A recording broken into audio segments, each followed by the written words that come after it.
keduanya adalah ya menurut saya manusia terpilih juga yang namanya Ibu Sri Bahlil itu yang memang konsen kepada UMKM. Kenapa?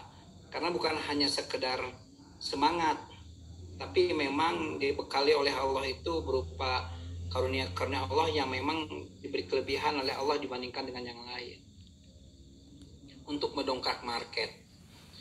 Nah, saya lihat betul sekali bahwa koperasi ini harus punya spesialisasi di market.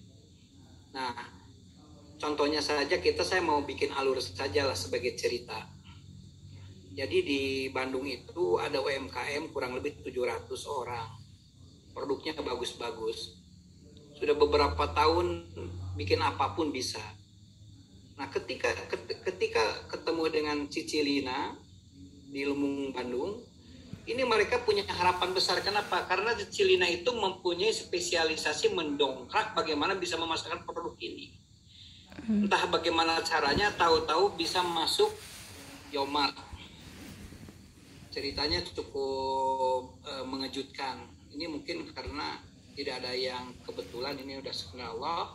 Tahu-tahu diberikan kuota untuk mengisi 250 outlet. 290. Berapa? 290 titik. 290. Yang luar biasa lagi, bagaimana supaya harganya bersaing, berdaya saing, harga jual murah, tetap berkualitas, pasokan barangnya bagus. Sudah punya trik juga yang namanya Lumung Bandung ini. Dia tidak membebankan yang namanya UMKM itu di packaging. Karena ternyata biaya packaging itu bisa 2 kali, malahan 1 kali lipat dari harga produk. Akhirnya bisa di engineering oleh Lumung Bandung, sangat bisa bersaing dengan apa yang ada di supermarket dan yang sudah existing. Kemarin saya lihat hitungannya malahan lebih murah daripada yang jualan dengan barang yang sama, dengan kualitas yang sama, dengan bungkus yang sama, kemasan yang sama, harganya bisa lebih murah. Dan saya tanya untungnya besar juga. Saya bilang keren sekali nih yang namanya Bu Heni. Gitu Bu Heni ya, makasih ya Bu Heni tuh. Sama-sama. Bosnya keren. Ini bagus. Nah, apalagi kalau kita bisa tembus minimarket yang lain, contohnya dengan Alfamart atau Indomart yang memang jumlahnya ratusan ribu. Kita bisa menggalang ke sana karena saya bilang UMKM ini memang perlu diadvokasi untuk masalah market. Saya merasa senang sekali ketika Ibu Menteri bisa salah satunya ya ini sebagai contoh saja bisa memfasilitasi yang namanya jahe merah yang begitu booming di Bandung pun jadi heboh.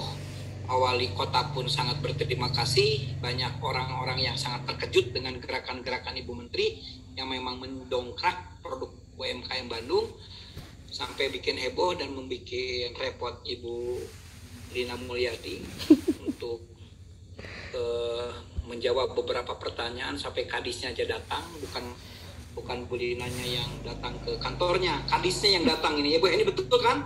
Betul. Nah, gimana cara jualannya? Saya suatu keberkahan. Jadi yang mau saya sampaikan sebetulnya adalah masalah prinsip ini. Pendirian koperasi ini harus jelas dulu mau ngapain. Tadi yang udah jelas bahwa kelebihan dari koperasi ini adalah pemasaran. Nah, pemasaran seperti apa? Jadi koperasi ini tadi tujuan itu adalah menggalang dana ketika anggota-anggotanya perlu modal. Nah, sumber dananya tadi ada dari pinjaman pokok, pinjaman wajib, dan pinjaman sukarela. Kan begitu ya? Simpanan. Apa? Simpanan pokok, simpanan wajib, simpanan sukarela. Sukarela.